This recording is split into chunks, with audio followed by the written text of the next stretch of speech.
नमस्कार दोस्तों, मैं हूं सुरजीत श्यामल। आप देख रहे हैं workervas.in।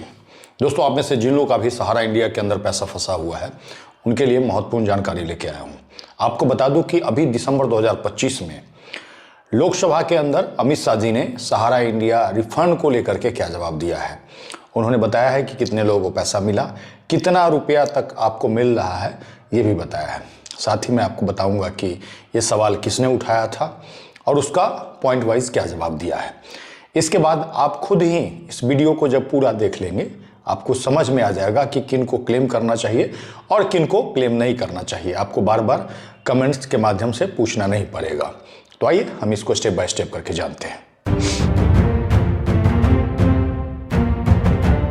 दोस्तों, आपको बता दूं कि सहारा इंडिया में पूरे देश का पैसा फंसा हुआ है। ऐसे में हर कोई ये जानना चाहता है कि उनका पैसा कब और कैसे मिलेगा। अलग अलग यूट्यूब पे, फेसबुक पे आपको वीडियो मिलता होगा, लेकिन जब भी आप वीडियो देखने जाते होंगे तो सारे में एक ही बात आपको जानकारी मिलती होगी। आप हमेशा ये जानना चाहते हैं कि ऐसा क्या करें कि हमारा जल्द से जल्द पैसा मिल जाए, जबकि हमने फरवरी 2022 में बताया था कि आपके साथ बहुत बड़ा फ्रॉड हुआ है और उसी के तहत आपका पैसा फंसा हुआ है।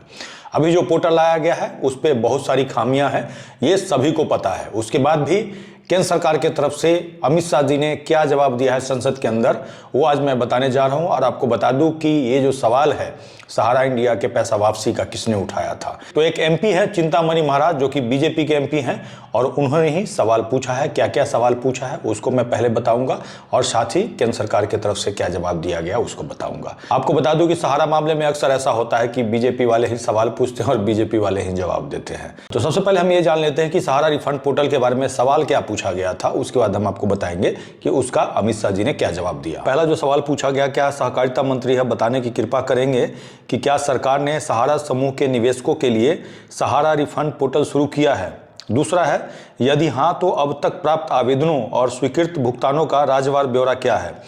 तीसरा है, ग्रामीण और दूर दराज के क्षेत्रों के निवेशकों के लिए रिफंड के लिए आवेदन करने में सुविधा सुनिश्चित करने के उद्देश्य से सहारा रिफंड पोर्टल में आने वाली तकनीकी गड़बड़ियों को दूर करने के लिए सरकार द्वारा क्या कदम उठाए गए हैं।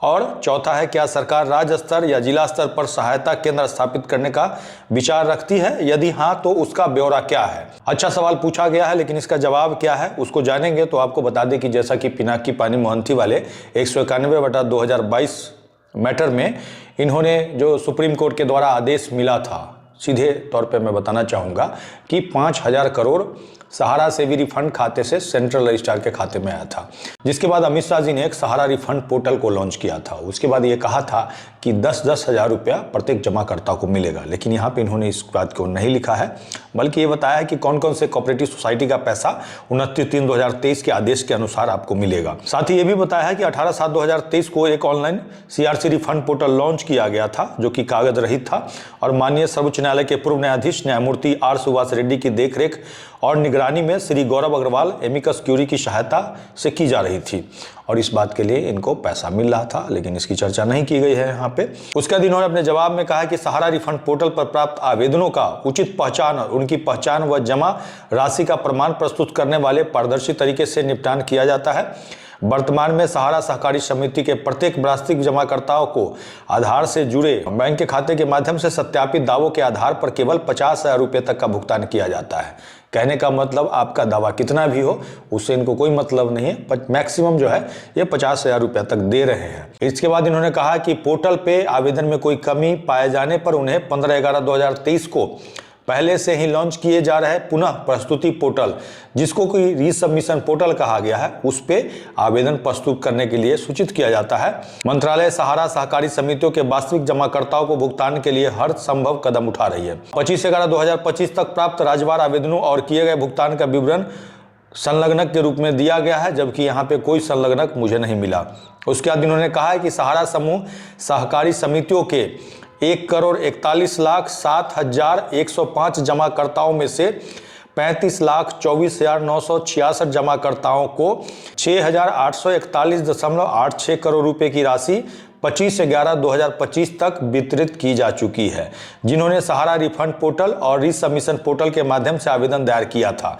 माननीय सर्वोच्च न्यायालय ने सहारा समूह सहकारी समितियों के वास्तविक जमाकर्ताओं को राशि वितरित करने के लिए 31/12/2026 तक का समय बढ़ा दिया है। वर्तमान में इन्होंने ये भी कहा है कि सहारा रिफंड पोर्टल पे कोई तकनीकी गड़बड़ी नहीं है, टेक्निकल गड़बड़ी के बारे में इन्होंने कहा है, और अगर कोई होगी तो इसे तुरंत दूर कर लिया जाता है। तो जैसा कि सवाल में ही पूछा गया था कि क्या दूर दराज स्टेट वाइज या फिर जिला वाइज कोई सहायता केंद्र स्थापित करने का कोई विचार है, तो इन्होंने सीधे मना कर दिया। तो ऐसे में अंत में सवाल ये उठता है कि क्या हमें क्लेम करना चाहिए या नहीं करना चाहिए। तो पहले जैसा कि इन्होंने कहा था कि हम प्रत्येक जमाकर्ताओं को 10,000 रुपये तक का भुगतान दे रहे हैं, वैसे ही अब ये कह रहे हैं कि 50,000 रुपये तक का दे रहे हैं। हालांकि रीसबमिशन पोर्टल पे जाइएगा तो वहाँ 10 लाख रुपया तक आवेदन ले रहे हैं, लेकिन पैसा आपको कितना मिलेगा? 50,000 रुपया। पिछले 2 सालों में इन्होंने इतना ही बढ़ाया है, और अधिकतर लोगों को वो 50,000 रुपया भी मिला या नहीं मिला ये कहना मुश्किल है। एक बार आप लोग कमेंट्स करके बताइएगा कि मान लीजिए आपका 1 लाख रुपया है और आपने क्लेम कर दिया, तो ऐसे में क्या आपको 50,000 रुपया मिल चुका है? साथ ही अपने स्टेट और जिले का नाम जरूर लिखिएगा, जिससे अधिक से अधिक लोगों को पता चल सके। ऐसे में इस पूरी जानकारी को डिटेल में पढ़ना चाहते हैं तो आप हमारे ब्लॉग www.workervoice.in पे जा सकते हैं, जिसका लिंक मैं नीचे वीडियो के डिस्क्रिप्शन में दे दूंगा। अगर आप हमें फेसबुक पे देख रहे हैं तो पेज को लाइक करेंगे, यूट्यूब पे देखें तो चैनल को सब्सक्राइब करेंगे, वीडियो को अधिक से अधिक शेयर करेंगे ताकि अधिक से अधिक साथियों तक जानकारी पहुँच पाए। इसके साथ ही विदा लेता हूँ, जल्द ही एक नई जानकारी के साथ मिलते हैं। धन्यवाद।